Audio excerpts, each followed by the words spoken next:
काय माहितीये का, काय राहू विखे पाटील साहेब, हे तुमच्यासारख्या लोकांना नाही शोभत.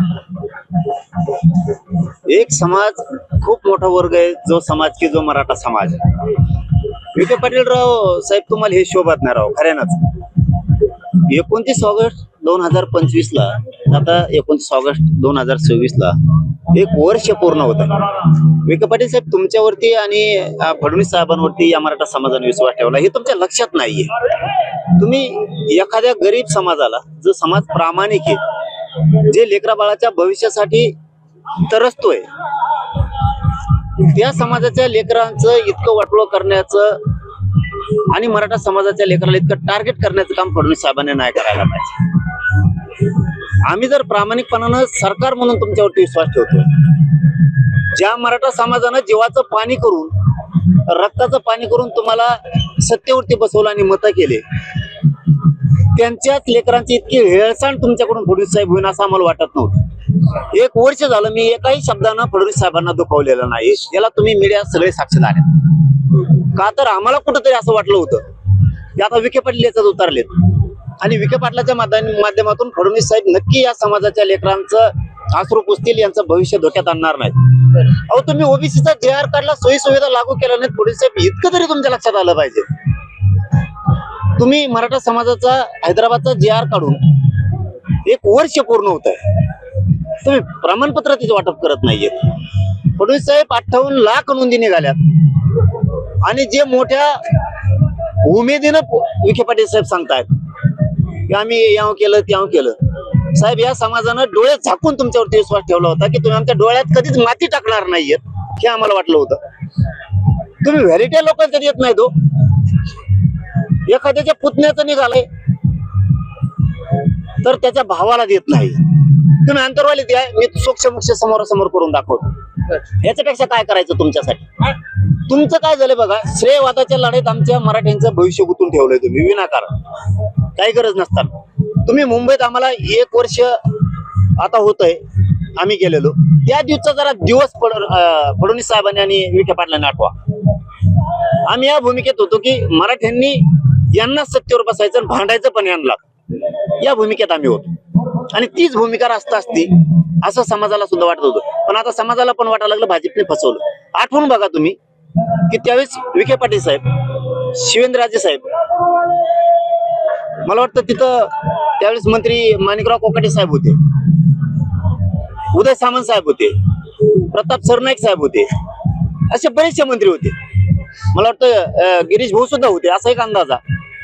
तुम्ही सांगितलं होतं फक्त 1च महिना वेळ द्या, आम्ही तुम्हाला 17 संस्थांचं गॅझेटियर देतो. दिलं का? कोणत्या चुकीचं पाऊल आहे आमचं मराठ्यांचं? मी नाही बघू शकत. तुम्हाला आता 29 ऑगस्टला कळलं, ज्या मराठ्यांनी सत्तेवर बसवलंय तो किती आता तुम्हाला सळोकी पळो करतो. तुम्ही फक्त 29 ऑगस्टची दिवस उजेडू देऊ नका. शेवटी काय असतं, भाजपमध्ये काम करणारा असू द्या, शिवसेनेत असू द्या किंवा राष्ट्रवादीत असू द्या, सत्ता जरी त्यांची असली, जरी श्रीमंत पक्षातल्या मराठ्यांना गरज नसतं आरक्षणाची, पण तुमच्या कार्यकर्त्याला गरज येणार होती. पोरगी चपलानं हाणील ना तुम्हाला, कारण तिच्या बापानं या भाजपसाठी काम केलंय. तिच्या बापानं एक असं पोरग आहे की त्याच्या बापानं सुद्धा भाजपसाठी काम केलंय. आणि भाजपच जर आम्हाला आरक्षण देत नसेल तर आम्ही गप्प का बसायचं? आम्ही म्हणतो का सत्ता द्या आम्हाला, आम्ही तुम्हाला सत्तेवर बसवलंय, आमच्या लेकराला आरक्षण द्या, एवढंच म्हणणं आहे. इतकं तुम्ही टार्गेट केला मराठा समाज की तुम्ही प्रमाणपत्र पण निघू द्या ना. गप कसा बसेल मराठा समाज तुम्हाला 29 ऑगस्टला दिसेल. अंमलबजावणी करताना ज्या काही त्रुटी असतील त्या पूर्णपणे दूर करण्याचा सरकारचा प्रयत्न आहे. सरकार कुठेही कमी पडणार नाही असं विखे पाटील म्हणतात. मी तर आता म्हातारा होत आलो ऐकू ऐकू, ते तर झालेतच. मी तर म्हातारा झालो ऐकू ऐकू. मी सांगितलं ना, कधी नव्हे ते मराठ्यांनी विखे पाटलांवरती विश्वास ठेवला होता. फडणवीस साहेबांच्या सांगण्यावरून म्हणतोय मी. फडणवीस साहेबांनी सांगितल्याशिवाय भाजपच्या एकाही मंत्र्याची टप्पर नाही व्यासपीठावर यायची, एवढं दडपण आहे त्यांचं त्यांच्यावरती. तरीही मी ते आलेत, आम्ही फडणवीस साहेबांनी त्यांना सांगितलं म्हणून विश्वास ठेवला. काय चूक केली मराठ्यांनी? काय चूक केली? विश्वास ठेवणं बाप केलं का? आम्ही तुमच्यावरती सत्ता सोपवली. काय राव तुम्ही येड्यात काढायला लागलात या समाजाला. त्याच पोरांची ऍडमिशन कॅन्सल व्हायला लागली. नोकऱ्यातून तुम्ही व्हॅलिडिटीने दिले तर नोकऱ्यातून पोरं बाहेर पडायला. काय केलं लेखी बाळीनं आमचं तुमच्या? तिने शिकू नये का? परराज्यातला तुम्ही आता जी आर काढला, परराज्यात का लागू केल्यानंतर राज्याच्या योजना कशामुळे नाही करायच्या? ईडब्ल्यूच्या पोरांच्या निवडी झाल्या, काय घेत नाहीत तुम्ही? भाजपचे पोर नाहीत काय त्याच्यात? शिवसेना राष्ट्रवादीचे पोर नाहीत का? एसीबीसीतून पोरांच्या निवडी झाल्या, PSI DYSP पासून पोर आहेत, महावितरण मधले पोर आहेत. त्या पोरांच्या निवडी 2014 पासून 19 पासून आतापर्यंत 26 पर्यंत काढल्या. का माझ्या मराठ्यांच्या पोरांना अधिकारी व्हायचा नाही का? त्याच्यात तुमच्या कार्यकर्त्याचं पोरगच नाही काही एक पण. मराठ्यांविषयी दुटप्पीपणा वागणूक तुम्ही बंद करा. नसता ह्यावेळेस लोक काय मराठ्यांचे आता पक्ष बघत नाहीत. कारण मी सत्ताधारी पक्षातल्या मराठ्यांना सुद्धा सांगतो, आधी समाजाला आणि तुमच्या लेकराला मिळू द्या आणि नंतर पक्षाचंच काम करा. पण पदरात पाडेपर्यंत पक्ष बघू नका. सगळ्यांना तुटून पडा नसता तुमच्या पोरांचं वाटलं झाल्याशिवाय राहत नाही. मराठा आरक्षण मला आता 28 पर्यंत मी या विषयावर बोलत नाही. मी सगळं पोलखोलत करणार यांच्यात. फडणवीसांनी सांगितल्याशिवाय एकही मंत्री येऊ शकत नाही. हे अंतिम सत्य. केस मागे घेऊ, साधा विषय हो, केसेस मागे घे ना. हाणलं तुम्हीच, डोके फुटले आमचेच. आमच्या आया बहिणी रक्ताच्या थाळ्यात पडल्या आणि आमच्यावर तुम्ही 307 केला. इतकी मगरुरी, एवढी सत्तेत मगरुरी कधीच नसून आहे. होय, एक गोष्ट खरी आहे, तुम्ही मराठ्यांना हाताखाली धरावं, सगळ्या जाती धर्माला हाताखाली धरावं, सत्तेत यावं, पण आल्याच्या नंतर प्रश्न सोडावेत त्यांच्या मुंडक्यावर पाय देऊन. मुंडके तोडू नये. मला दाखवा भाजपाच्या मुलाला मुलीला वाटत नाही का आम्ही अधिकारी व्हावं? ते सुद्धा त्यांच्या आईबापाला शिवाय देतात. आपली सत्ता असून ही परिस्थिती का आली आमच्यावरती? फीस भरायची नाही ताकद हो. बोलायला सोपं असतं, भाषण करायला सोपं असतं. ज्यावेळेस 5 आणि 10 लाख फीस भरायची वेळ येते ना, त्यावेळेस भाजपमधले लोक सुद्धा अंतरवालीत माझ्या इकडे येऊन बसतात. मस्त खऱ्या गोष्टी आहेत म्हणतात, पण काय करावं? काय करावं याचं उत्तर सगळ्या मराठ्यांना सांगतो. बंधनं तोडा, तर तुमची जात आणि तुमचे लेकर बाळ मोठे होणार आहेत. बंधनं तोडा, पक्षाच्या बाहेर या. तुमच्या लेकराला जातीला मिळाल्याच्या नंतर पुन्हा पक्षात घुसा. बस का? मराठा आरक्षण कक्ष स्थापन केल्याचं देखील त्यांनी म्हटलंय विखे पाटलांनी.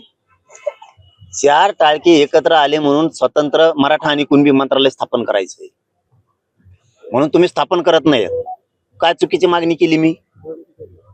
त्यांचं म्हणणं आहे 7-8-9 मंत्री ओबीसीचे आडवे पडायले. नाव हे मी 29 ऑगस्टला सांगत, आता घेत नाही. उगाच रोष कोणी कोणावर व्यक्त करू नका. ते म्हणले मराठ्यांना काय गरज आहे मंत्रालयाची? मी सांगितलं मग ओबीसीला काय गरज आहे? त्यांचं मत होतं की मराठ्यांना राज्य मंत्रिमंडळाची उपसमिती म्हणजे विखे पाटील साहेब त्याचे अध्यक्ष आहेत. मी सांगितलं त्यांना सुद्धा ओबीसीना सुद्धा ओबीसी मंत्रालय आहे आणि ओबीसीची सुद्धा राज्य मंत्रिमंडळाची उपसमिती त्याचे अध्यक्ष बावनकुळे साहेब आहेत. आम्ही आतापर्यंत मराठ्यांना ओबीसीला देऊ नका, द्या की, पण ओबीसींना असं म्हणू नका मराठ्यांना मंत्रिमंडळाची गरज काय. आम्हाला स्वतंत्र मंत्रालयाची आवश्यकता आहे. कारण आमचे सगळे महामंडळापासूनचे हप्ते थकलेत. पंजाबराव देशमुखांची योजना नाहीये. पोरांना कुठं सुविधा एसीबीसीच्या मिळायला तयार नाहीयेत.